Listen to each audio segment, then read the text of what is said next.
Welcome to the Queen Trail Podcast. There are three different types of radiation: alpha, beta, and gamma. What does this technology do? It's like, well, what can you do with electricity? I just survived 30 years HIV positive. I'm certainly not going to let a little thing like a brain tumor derail me. When I got to 29 pounds, I was so tired, I just collapsed. Everything always goes back to being grounded and centered. It's a mecca for cycling, for sure. Struggle is the neutralizing force. And I said, there it is. This is the right family. I got like cold chills. It's one lone oak tree right in the middle of the trail. It's beautiful.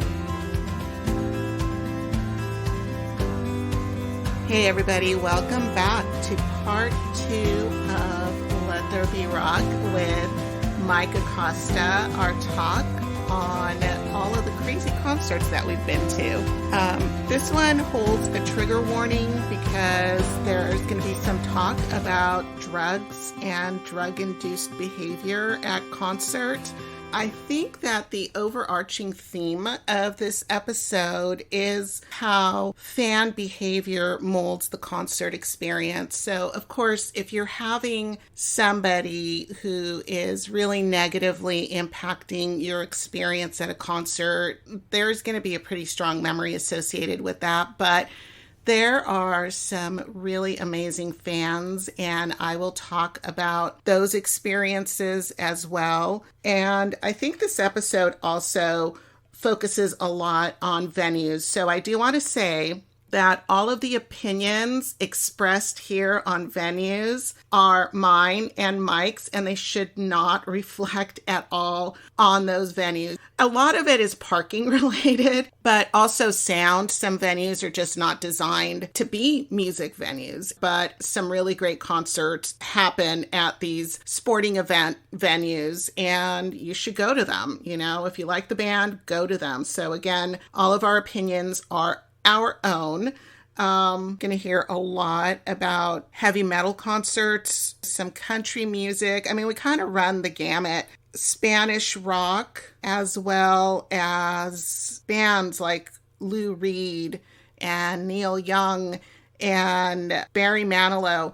I did want to talk about Barry Manilow for a minute because it sounds like somebody that I would probably never go and see. I mean, I have a very wide scope of musical artists that I like to listen to. I'm going to talk about Ludovico Einaudi, who is one of my favorite classical pianists. Anyway, the opportunity came up for me to see Barry Manilow, and he was at the Hollywood Bowl with Lorna Luft. Actually, he was there recently again with Lorna Luft again. Some of my friends posted their attendance there. When I was a kid, Barry Manilow was huge in my family. I mean, I just thought Copacabana was the best song ever. So, of course, here comes this opportunity for me to see this singer who was such a huge part of my upbringing live. And it was such a great concert, except for the funny thing happened. I'm sitting next to this girl. There were actually 3 girls that came together, and they were sitting right next to us. And I thought, oh, this is great. Look at these nice fans that are sitting here. Barry Manilow comes on and starts playing. I don't know what the first song was that he was playing, but this girl pounded on the air drums like she was at an Iron Maiden concert. I thought she was going to hit me, and it was really amusing when I wasn't, ducking a fist that was flying over in my direction with the imaginary drumstick in it. So yeah, I wanted to throw that in there. And also I mentioned Rammstein several times. At the time that this was recorded, I didn't realize that Rammstein's actually going to be in town shortly, like in a couple of weeks. So please, if you love music, if you want to hear about crazy concert experiences, this is not so much a commentary on musicianship or anything like that. It's more of a commentary on concert experiences and who we'll go to see. There's a lot of bands that you'll hear us talking about that we're not particularly crazy about their music, but their showmanship is so amazing that we would go and see them again. fan. And Mike, I think, is a little bit more of a audiophile, more of a music file, I guess, than I am. So he does like to listen to bands again to see the maturation process of their music. So that's kind of cool. Anyway, grab a cuppa and sit back and enjoy some wild and crazy stories about our youth and concert experiences. You know, I mean, it's funny because my very first concert that I went to was Iron Maiden, and Twisted Sister opened for them. I went to that one, yeah. It was the World Slavery Tour at the Long Beach Arena.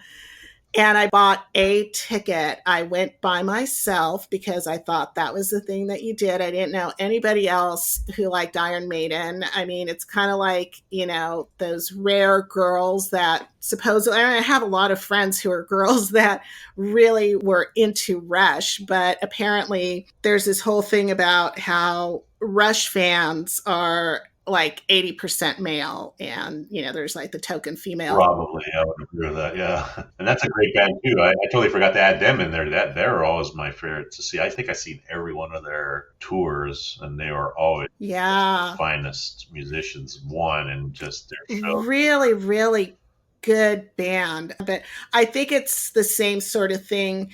At least at that time with Iron Maiden, I didn't have a lot of girlfriends who liked Iron Maiden. Yeah. So I bought one ticket and I just assumed that I would run into people that I knew, having never been to a concert, you know, at all, let alone a hard rock concert. And I told my mom I was going to a girlfriend's house and staying the night.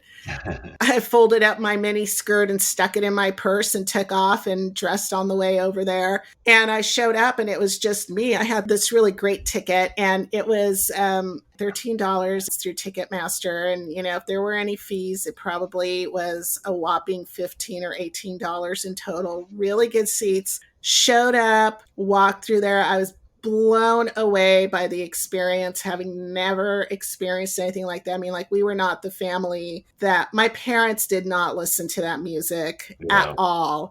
And we were not a concert going family. We were, you know, just very, very nice, quiet people growing up. And so this was like insane. And I'm watching these girls walking around dressed up like Dee Snider from Twisted Sister with these big giant triangles of red on their cheeks and their hair all teased out and super high heels and, you know, very white makeup on their faces. And, you know, it was like going to the freak show or something, you know, I mean, it was just, it was like, you're not going to believe the things you see in here, you know, like the beginning of like that Wasp song, the Electric Circus song. It was just nuts to me. And so I finally get to my seat and I'm listening to Twisted Sister, and they were really good. Like, that was another band where just because of the way that they looked, I wasn't super crazy about them. But you know what? Dee Snider is my hero. He took on the PRC back in the 90s when they were totally... Yeah, they're really good. They got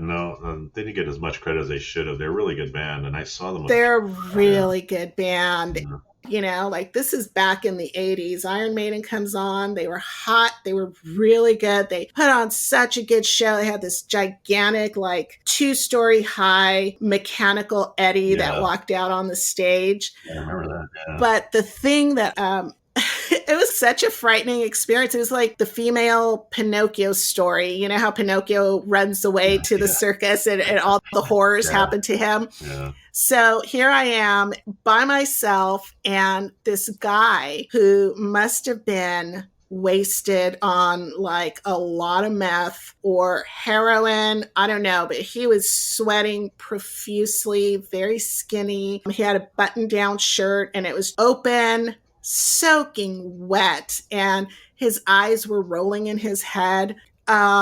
He was just like leaning one way and leaning the other and leaning backwards, almost would fall back. So I'm on one side of him. There's these two girls that are on the other side of him. There's a girl behind him. And every time he would lean towards us, we would push him over the other way, you know. It was really bad. And at one point, I backed away from him I was horrified. That was really actually pretty scary. I was horrified. And I backed away from him and I bumped into this guy that was on the other side of me. And that kind of like pissed off the guy because I'm sure he had been watching what was going on and now it extended to him. And he just reached over the top of me and shoved this guy right into those two girls who start screaming bloody murder and, like beating him up and trying to run out into the aisle because it was horrible. And it's like he went down. It was almost like he had passed out, like he was dead to the world for, a couple of seconds. And then his eyes opened up and he sucks in his breath and just starts clawing his way up the back of the seats. And sounds like a nightmare. Iron Maiden's like, playing, I don't know, whatever they were playing. And yeah, they always put on great shows too. I stopped seeing them. Oh, they put on such a good show. Finally, the security guard, somebody got us the security guard and they got their arms under his armpits because this guy was so sweaty and they just dragged him and he didn't make any effort to even get up. I don't know. I hope he made it through the show. I do think about him sometimes because he was like fucked up. God, yeah. God, that's just insane to put your body through all that pain. But yeah, I did. Well, and then he bought a ticket and didn't even get to see the show. I never understood that. All these people who are like, oh yeah, that's right. Yeah, I don't understand how people go to these shows and. Yeah, I have like these rules. Like, one, why do people get drunk to the point of oblivion when they're going to go? They spend all this money to go to a show and then they go and get blitzed. And then another thing I never liked to do was listen to the band that I'm going to go see. So I would not purposely listen to the music outside. To me, it just never registered. Oh God, I forgot. I saw the Jackson 5. That was a great show too. Oh, did you? Concert.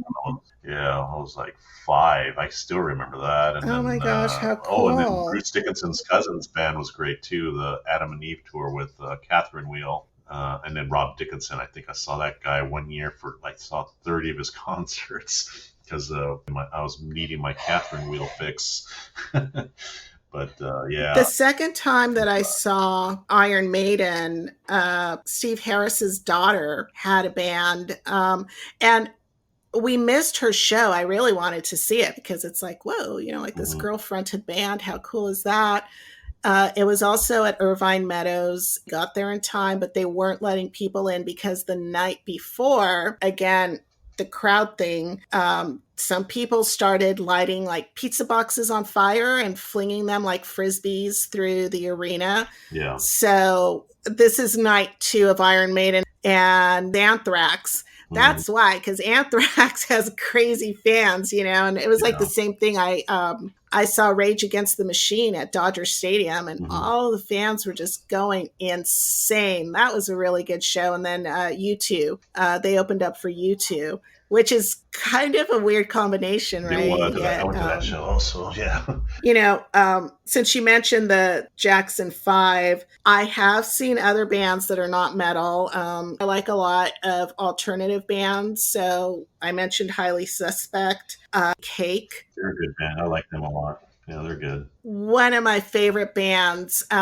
They were not in a good mood that night. Ben Folds 5 opened for them. It was over at 5 Point Amphitheater. Cake came out on stage very late. The singer was surly the whole night. I mean, like none of the band, you could tell they were all pissed off at each other. And they shut down at 10:30 and he played all of these songs and could not play Going the Distance. And that was the song everybody went there to go see, to go listen to. And they couldn't play it, and he almost did. And then you hear like management yelling the fees that they're going to charge you for playing that past 10:30 is not going to be worth it. And there was like this little tussle going on, and finally everybody just like he dropped the mic on the ground, and everybody turned around and walked away, and the audience was just like, "What the heck?"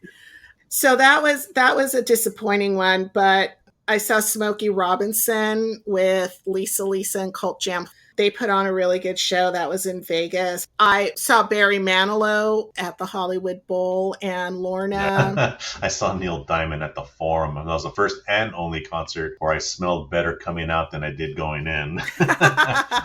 But he's a great performer. I love that dude. Right? He is just a phenomenal writer. Yeah, they're so Broadway-like. I mean, it was really good. And then there was a very short time where I was a huge country music fan. And, we're talking like when Randy Travis was a big name and Dwight Yoakam and those guys. So it was quite a while ago. And so I saw Randy Travis 3 times. Every time Alan Jackson opened for him. Alan Jackson's a really good artist. And I was lucky enough, Tammy Wynette opened for him. And, of course, Alan Jackson and Randy Travis. And at the time, Burt Reynolds was married to Lonnie Anderson, and they were sitting like 4 rows in front of us. And there was a big shout out. All 3 of them shouted out to them. And it was just kind of like, oh my God, look, there's Lonnie Anderson and Burt Reynolds, But so I've seen that. And then like I saw Slightly Stupid.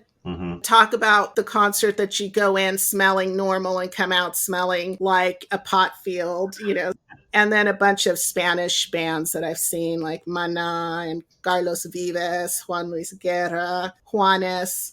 So it's not all heavy metal, But, I saw Bon Jovi and Skid Row at the Forum. And then I remember going to the LA Sports Arena to get tickets to see Poison. And who else was with them? I don't remember, but at some point, Little Richard happened to be in town and they brought him up and they sang Tutti Frutti and he just went bananas. Like he would not leave the stage. And it was a really fun show. It was super cute. Yeah, I'm trying to think if I liked any of that country stuff. I do like Dwight Yoakam quite a bit, but never seen him. But as close to country was 16 horsepower. Yeah. I saw Kid Rock. I got dragged to that show. I literally got dragged to that show. I only like one of his songs, Ba with the Ba. So I'm not going to elaborate on that one, but well, at least you like one. I don't think I've liked anything that guy. I just don't like him. One, and then I just never connected with that guy either. I don't know. I was actually impressed, and I still didn't like his music, but he's actually a pretty good showman. I'm sure he's a good performer, but some of the music he does just I don't know. Yeah. Good for me. White Snake. I saw the Great White Snake tour. Oh boy. It was Great White Snake. That was also at the Forum. Yeah, I mean, I've just seen a lot. If it's a metal show, I have probably been to it and seen it. Anthrax was really good. Pantera, like they were scary. And there was, the mosh. Yeah, they were scary. Yeah. Mosh pit was going on. The Ozzy show, when I saw Ozzy, Rob Zombie opened for him. Mm-hmm. That was another one. I wasn't real super thrilled with the theme of that concert. But again, like just the showmanship. And Ozzy, that was pretty funny. I saw that show at Staples. So, of course, this was 15 years ago, and Ozzy was already getting pretty old at that time. And so it was a very short show. I think he just got tired. I don't know. They did Crazy Train, of course. And during the solo, Zakk Wylde was the guitarist, and he did the splits. This is just sad. And then he couldn't get up, and he's like playing the solo. So these 2 roadies come out and helped him get back on his feet. Yeah, I'm going to give him enough credit that he actually could do the splits because, man, that's a feat. That's for a guy to do that. It's yeah. No, you know what? You're right. I'll give him half props. I'm not bad mouthing him. And he's got a guitar, which probably weighs about 10 or 15 Yeah, and pounds. he's playing the solo to Crazy Train, so that too. He's a great guitar player. My God, that guy is so good. Yeah, but it's just kind of like Ozzy was tired, and that happened, and it was just kind of like the glitz just kind of disappeared a little bit, and Ozzy grabbed. Yeah, I'm surprised he didn't fall asleep. Yeah. Ozzy grabbed something that sprayed like a fire hydrant, and he doused everybody that was in the front row. And at first it was like, ha, ha, ha. And then he kept going, and people were like, they had like full cups of beer and they were throwing them at the stage. Like people were getting like really pissed off. So I don't know what happened that night, but it was another one of those concerts where it was like, oh, I wish I would have seen him like 20 years ago. I don't even know if he tours anymore. Yeah. Does he tour? God, I don't know. I haven't followed Ozzy. I've only seen him like a handful of times, so I don't. Usually, if he's playing somewhere, my brother will call me and I'll go see him. But even now, I just abhor going to any big show or any show in general. So it's really hard for me to get out the door. I did go to a benefit like 2 weeks ago, and I was at a bar. They had a bunch of cool bands there, but I just feel most of the bands, I just don't have the energy that I really want to see them, other than Woven Hand. I'll see Tool. There's only like a handful of shows that I'll really want to go out, check out. But I don't know about Ozzy. Rammstein was out maybe a year ago, I want to say. And I really wanted to go see them, but it's like, yeah, I get a little bit of that anxiety of like, how crazy is the crowd going to get? Because that's where I'm going to be at. It's like, I don't want to get hit over the head with something. Yeah, those kind of concerts will scare you because it's just, you don't know what the people in there, what their state of mind and how they're going to react to the music. And I know I've been to a couple of those kinds of shows, and it's like chaos and like the city's going to burn. Yeah, it's kind of weird because the city burned, when I was at Lou Reed, and they didn't even tell us. They just said, just so you guys know, there's a little bit of trouble out there. Oh my God. So be careful. And we didn't know what was going on. And we couldn't get out of that venue. It was at the one by Griffith Park. Oh, the Greek. The Greek. Yeah, thank you. We left and we couldn't get on any freeway heading home. Everything was blocked off. And then we were like, what's going on? Then we saw just fire all in the middle of the city, and we're like, uh-oh. And, obviously back then there's no cell phone, so you can't call anybody. You don't know what's going on. And usually, like back then, the lines would get jammed because everybody was on landlines. And, there was no fair warning. Yeah. Lou Reed. Yeah, so that was a memorable show. I love Lou Reed. The New York album was probably one of my favorites. Very, very good show. But just getting out of there and then trying to get back home. We had to hit, I don't know how many freeways. It took us like 5 or 6 freeways. We actually had to go way the hell out, like probably by the Inland Empire, and circle back and then take streets and then get back on the freeway and get back on streets. And then we've, obviously found out what had happened after the fact when we got back, we turn on the radio and we're hearing all the stuff going on. So to get back home was definitely a challenge that day. And, I think you just reminded me of just getting out of a concert, even when there is not mayhem going on in the city. It's some of those places. I saw Stevie Nicks and Aha open for them at the Greek. Yeah. And it was stacked parking. Oh boy. And we got stuck. We got stuck with 4 cars all around us. Had to wait until those people eventually decided to come to their cars and move. And it just always seems to be kind of a nightmare to get out of places. I know Irvine Meadows was just a joke. It was like, you might as well just sit in your parking space. That one's bad.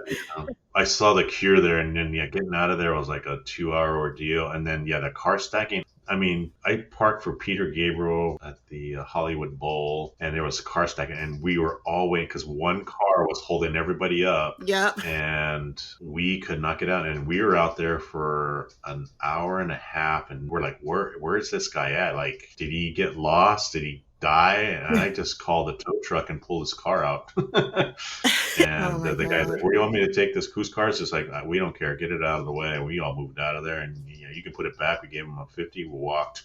Everybody put in your money. Let's give this guy some money to pull this car out, and he can just shove it back in there for all we care. Right. But we couldn't get out of that concert, and it was just ridiculous. It's ridiculous to get in there anyway, in and out of that place. Stacked parking is the word, and it's still stacked parking. If you're going to go to the Hollywood Bowl, it's really nice that they have buses, Yeah, that's the only time I'll go down there now. Yep. Yeah. Just the bus is the best. It's like $7 round trip. I mean, not mess with that. I don't know what they are now, but I know the last time that I went, it was like $7 round trip, and they still the same. Yeah, my brother just went to see Carmina Burana, and yeah, it was like, I think it was like $7 to go down there. So yeah, it's still the same. Mm-hmm. Drop you off, pick you up, bring you back to the car, and you don't have to deal with anything. I think that it was really interesting because when we went to see David Gilmour, at some point, Sophie's like, the lady behind us just said that she took her edibles. I'm like, oh my God. Oh boy. I know. It's just like, what do you do? They ended up on the bus with us on the way back, and the guy's stomach was super upset. And there was a lot of mayhem going on because they have an older, a very ingrained party audience, and there was a lot of that going on. And this one guy, I just thought he was going to hurl, and I just thought, this is really good that the kids are seeing the problems with drinking alcohol and doing drugs firsthand right in front of them. But I was a little worried the guy was going to hurl, because I'm like, I'm going to have this guy pull the whole bus over, and I'm getting off if he does that, because it's just going to start everybody throwing up. Yeah. But he was able to hold it until we parked. But kind of like the same thing happened with, oh my God, we went to see Stevie Wonder, and there were these people who were so wasted, and they were singing so loud. And I remember the one guy was like, this is so good. This is ridiculous. This is just, oh my God, listen to that. And then he would start singing along, and then the other people that were near him, and they were singing, and it was terrible. It was like, shut up. We're here to listen to Stevie Wonder, not you guys, So, sometimes it's kind of like, you don't want your kids to see that stuff, but it's also a learning opportunity. Like, here's why you don't do drugs, honey. Yeah. Stevie Wonder was very, very good. That was, I'm sure I'm missing a bunch of concerts. I mean, when I stop to think about all of the concerts that I've been to, and I haven't, mentioned a lot of the smaller ones either, it's, like, don't you get surprised? Because I know you've gone to many, probably more concerts than I have. Yeah, it's just so much music out there. It's, I'm probably just burned out, probably at this point from... I don't want to get my old butt up out of the chair to go see anybody unless it's something that's going to move me, I guess. I have a couple of fun concerts lined up. One of them is somebody that I would never go. It's kind of a funny little joke. And so I'm really looking forward to it. And, you mentioned people who listen, have like the pre-concert listening to the artist's music. I totally have to do that because I don't really know very many of this artist's songs. So I'm super excited to go to that concert. And there's a couple where it's like either I don't really know a lot about them and I show up and I become a huge fan of them. That's like what's so magical about music. You show up to something and you're like, whoa, Motley Crue, like I didn't like them for a long time. And then I go to their concert and it's like, oh man, I really like these guys again. I had met this guy and he called me up. Sophie was doing a gymkhana that day, and gymkhanas are a big deal. And this guy didn't really understand. And he's like, what's a gymkhana? And I'm like, it's an equestrian event where there's a bunch of different events within it. Like there's the barrel races and there's the poles, and you get scored on that. And it starts at, 8 o'clock in the morning and it doesn't end until like 5 or 5:30. And he said, well, I've got two choices for you. I've got tickets and we can either go to see Train at the Hollywood Bowl or we could see Billy Joel at Dodger Stadium. And Billy Joel is a no-brainer one, right? But Dodger Stadium is a horrible venue. Oh, yeah. The get out of there's the worst nightmare ever. Out of all the places, that's the worst. Well, there's that. Train is such a great band, too. Dodger Stadium is terrible, but as far as parking goes, yes, and trying to get out of there, but also it is a baseball arena. So if you don't have really good seats that are down low and you're sitting up in the stands, the sound is going past you and reverberating off of the cement walls of the concession area. And so you're getting hit with new music, and the old music's hitting you from behind, and it just garbles, and it's terrible. Yeah. I will go there for a baseball game. I just don't like that experience. And that's what I had. Rage Against the Machine, I actually saw them down lower towards the field because we were walking around, and I wasn't in my seats for that, but I was in my seats for U2. U2 is such a great band. I mean, they're iconic, and the sound sucked because of the concession area and that cement wall behind us. So ever since then, I've always said, I would rather watch the worst band at the Hollywood Bowl, which is designed for music, than the best band at Dodger Stadium. So it was a no-brainer. And I was like, train. I love the Hollywood Bowl. So I raced home. I made us a picnic basket because they were allowing picnic baskets to go in. And, I'm grubby. I have to take a shower, get my makeup on, get all pretty. And I'm thinking, oh man, I'm doing good time. I got like this kick-ass picnic basket for us. Like, it's just going to be amazing. And I'm standing on my porch, getting ready to drive over to the bus place. And the guy calls me. He had a New York accent too. So this whole thing just like cracked me up because it just added so much more humor to the situation. He's like, where are you? Where are you? I just got to the park. And I'm like, oh shit. Oh no. And I'm like, I'm right down the street. And he's like, well, how long do you think it's going to take you? And I go, like 10 or 15 minutes. I mean, it's not going to be that long. And I flew down my steps, got in the car. I drove over there like freaking Mario Andretti. I was taking all of these shortcuts, and he's calling me like 3 or 4 times. And I'm like, I don't know what's going on. All of a sudden, there's all of this traffic. And he's like, well, the buses are here. The buses are here. I mean, I didn't tell him this. Yeah, I've been to the Hollywood Bowl a million times. Yeah, the buses are there. There's like 20 buses, they're not going to leave. And he's like, they're going to leave. Everybody's waiting for you. Where are you? Where are you? And then I hear him yelling over his shoulder. He's like, she's at the light. She's at the light.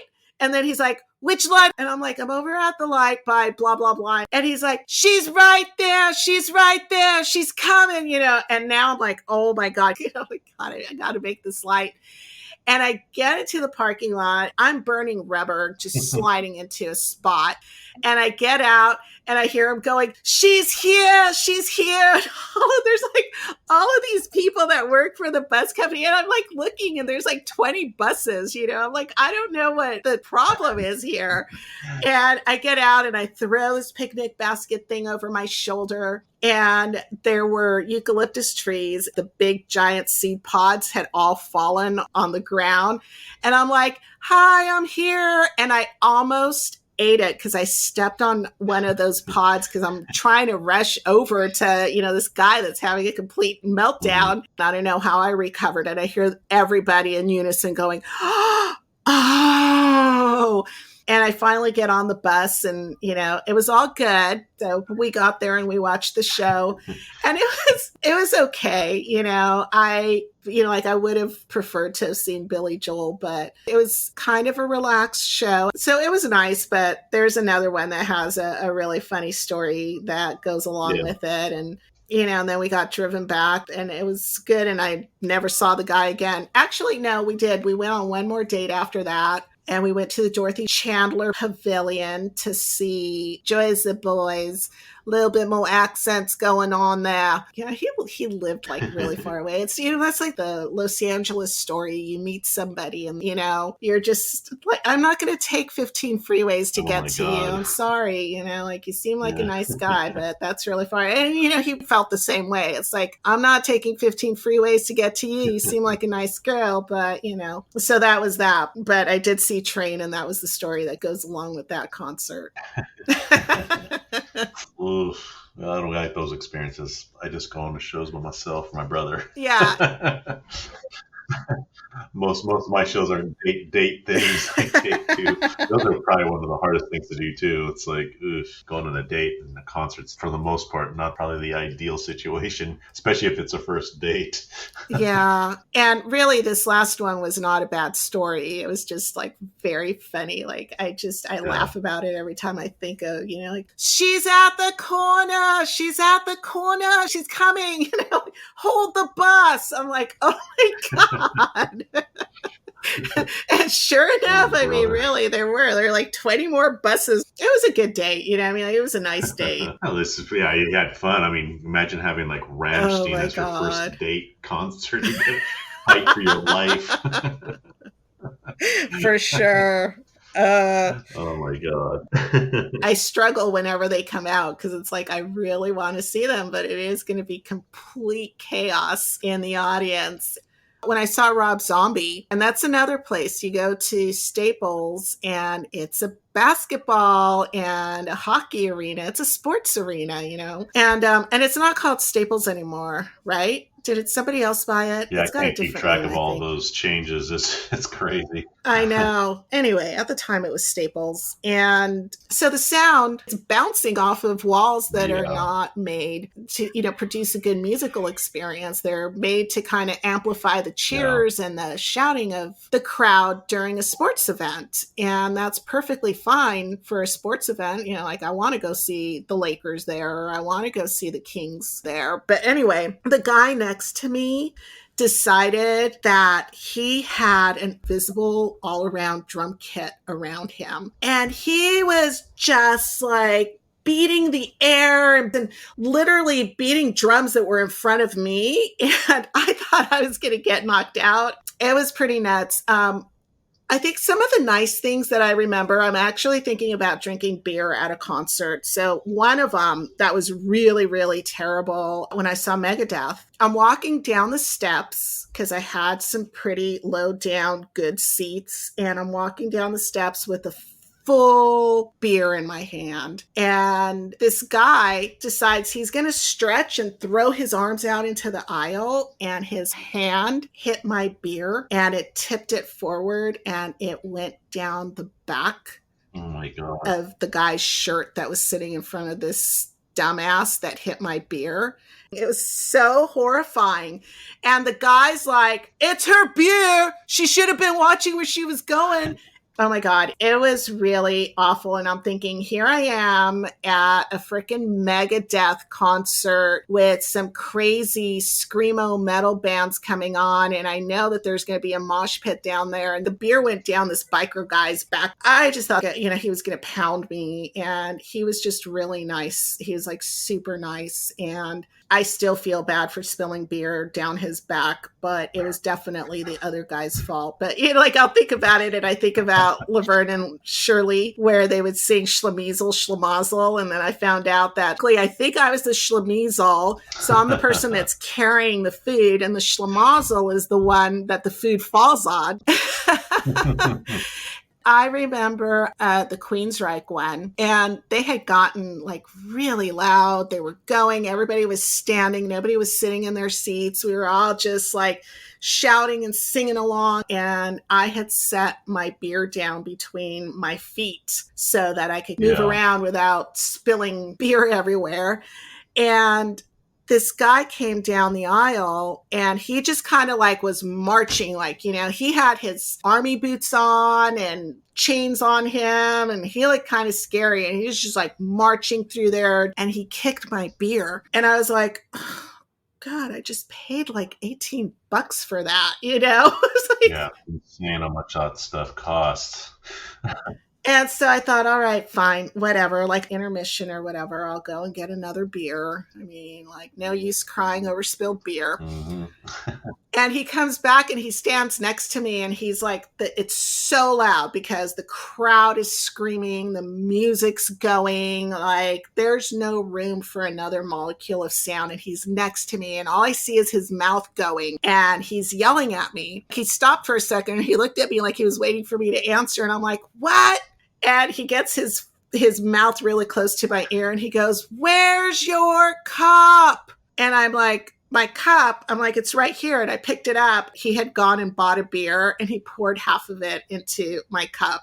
And then he kept going. And I was like, like those are the reasons why I'll go to concerts, because I remember, you get all of this anxiety going like, oh, the audience is going to be kind of scary at this concert. And then you've got these scary looking people who are just like actually very nice. So I think it's kind of like people put on a persona when they go to these concerts, but underneath that persona, they're like nice people. And I just always remember that guy, like, giving me half of his beer and just like moving on, like, okay, I took care of my responsibility, my obligation to that girl. And that was it. And it was like, oh my God, that was like so nice. Like I wasn't expecting that. Yeah. As long as you didn't take a drink prior, then I think you're okay. Yeah, I don't think I even thought about it. I just drank the beer and I didn't get sick. So, it was all good. Yeah. But yeah, like there's a lot of nice people that are at the concerts that you hear all the bad stuff about, but you're hearing the bad stuff about the few bad apples. And I think that there's a lot of good apples at the majority of the concerts. Yeah, definitely. I don't think I've had any. Oh God, I went to see Def Leppard again at Irvine Meadows, and they weren't somebody that I would have picked, but my best friend at the time just really, really wanted to see them. So I was like, okay, fine, I'll go with you. And it was Def Leppard, Foreigner, and Styx. Again, very bubblegummy type stuff. I mean, even Def Leppard, I don't think they played anything off of their Pyromania album, which is their really hard rock one, their first one, their first big one. Foreigner, they had a lot of the original band members who were quite aged. So their set was, it wasn't as energetic as you would want, as the name implies, if you hear urgent or anything like that. But we're leaving the lot. And this guy, I pulled out and he must have been paying attention to something else because I thought he was letting me go in front of him. Mm-hmm. And he realized that I was going in front of him. Like all of a sudden now he's paying attention to trying to get out of the lot. And he was like bound and determined not to let me out. And he hit the accelerator too hard and bumped into me. And I freaking went to level 10 anger. I do not even know what happened to me. I was like so mad. And he got out and he was probably like 6 feet tall. He's a really big guy, gets out of his big giant truck, comes over and starts yelling at me. And I was like, not tonight, sir, not tonight. And I get out of the car and everybody in the car is sitting there like going, oh shit. And I have no idea what. He backed up. He actually backed up from me. And I, clearly I'm like 5'5". I wasn't, like that big. He started to back up and I turned around. I was like, I'm going to write your license plate down. That was my intention. I turned around, start digging through my purse to pull out paper and pencil. And the guy fucking flips out because he thought I was digging for a gun or a knife to go and stab him, I was like, I can't believe I got that mad, but like I scared him and he let me go in front of him and, like that was the end of it. But I just think it's funny that, I'm going to see Styx and Foreigner and Def Leppard, which are like these really tame bands. And I get into this altercation in the parking lot with this jerk who probably had been drinking a lot and that's why he was behaving the way that he was. So that was pretty funny. But yeah, I haven't really been to any concerts where I felt like I was in serious danger other than, Queensryche seemed like there might be a riot that was going to happen just because of the atmosphere that they created. But like other concerts, I thought I was going to burn at AC/DC, but it wasn't like, like it was like a mob mentality or anything. It was just like a couple of people being idiots. Yeah. So I do remind myself of that, like you're going to enjoy it, like it's going to be really good, and it'll be nice and relaxed. And the Forum, the last time I was at the Forum, the staff there, they were just phenomenal. I was on crutches because of my knee. I remember I was standing in line to use the restroom, and you know how women's restroom line is like goes around the building most of the time. And one of the custodian people came over and tapped me on the shoulder and took me to like a private restroom that I could use. And the bartender was like, when you come back, do not stand in line. Just come down to the end, tell me what you want, and I'll get it for you. And they went out of their way to be really courteous. I know a lot of it is because I was on crutches, but I think most of them try to be really courteous. I always have a nice time at the Hollywood Bowl. Yeah. So I think most of these places want you to have as great of an experience as you possibly can. But, then again, everything's like, $23 for a beer. It's like, what? Oh my God. That's crazy. Yeah, it better be good for that amount of money you're spending. Yes. So those are like basically the concerts that I can remember. I'm sure I'm forgetting some. Oh yeah, I'm sure. Because I feel like, I've been to so many of them. And, when you mentioned the Troubadour, I was like, I saw somebody at the Troubadour, and I want to say that I saw Armored Saint there as well. But I kind of think I saw a friend's band, and I don't remember what the band was, and they were kind of an opener. I do remember it was like very smoky. Yeah. It was shut down for a while, wasn't it? I think they just reopened it recently. And definitely during the pandemic it was shut down, but yeah, it was. I think they did some remodeling there too. But it's been a while since I've been down there.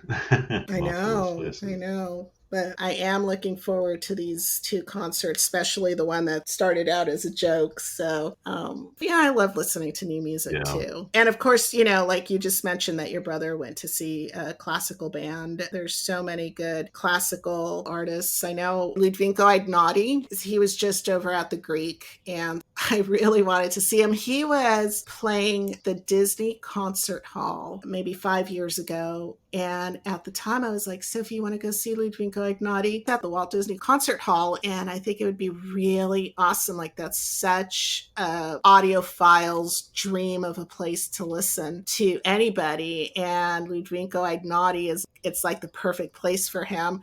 But the tickets, I think they were like close to $900 each. Wow. And so, like $2,000, and then we would have had to pay for parking, probably would have gone out to dinner there. And so it would have been like a really expensive night for a non-birthday type of thing. And I'm like, I ended up not going. And then I really regretted it. And he was just out at the Greek. But again, my knee, and I didn't think that the experience was going to be as phenomenal as it would be at the Disney Concert Hall. So I'm waiting for him to go back there again so I can listen to him. And I might pay the $900 to listen to him. It's kind of like Tool, like you pay for it because you know that there's such rare talent.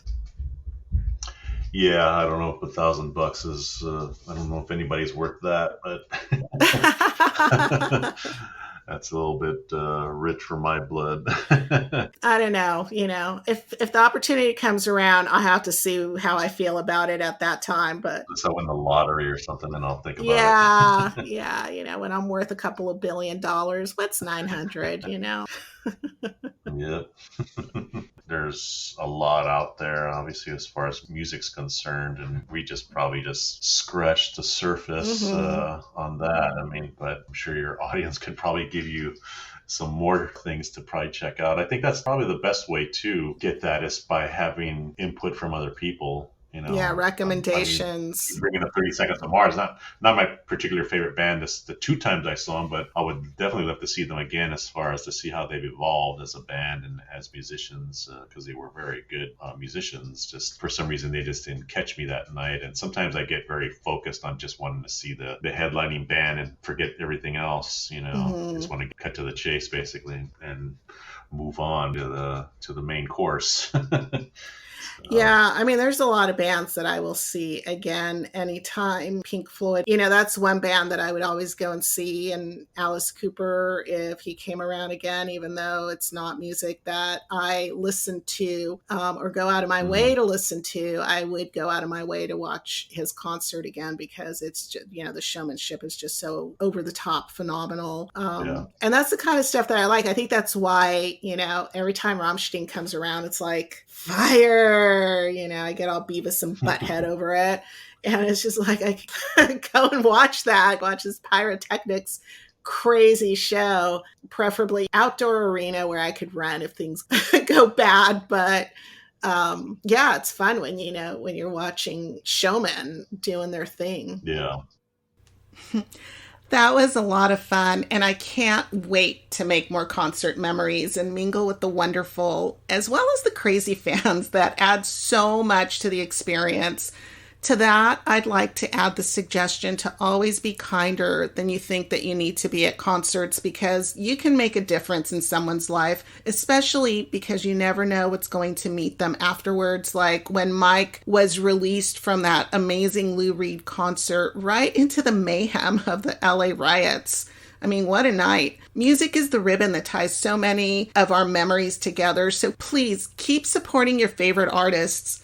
Again, with ear protection, as I said in the last episode, because you want to keep hearing them when you're in your 90s. Also, please send me your questions and suggestions to help me design episodes that most interest you. And also, send me your favorite artists. I really do love discovering new music, and I would love to hear your concert experiences. Please take a second to rate this episode. Your ratings do move this podcast closer to the top of searches so that my friends and I can reach more people. I'm looking forward to sharing more upcoming In the Company of Friends talks with you. So be sure to follow me on the socials and the .com, all at The Queen Trail Podcast. That's TheQuainTrelle Podcast. I am Sil Annan, the Queen Trail, and until next time, I wish you passion, grace, adventure, fabulous music, great concert experiences, elegance, and beauty.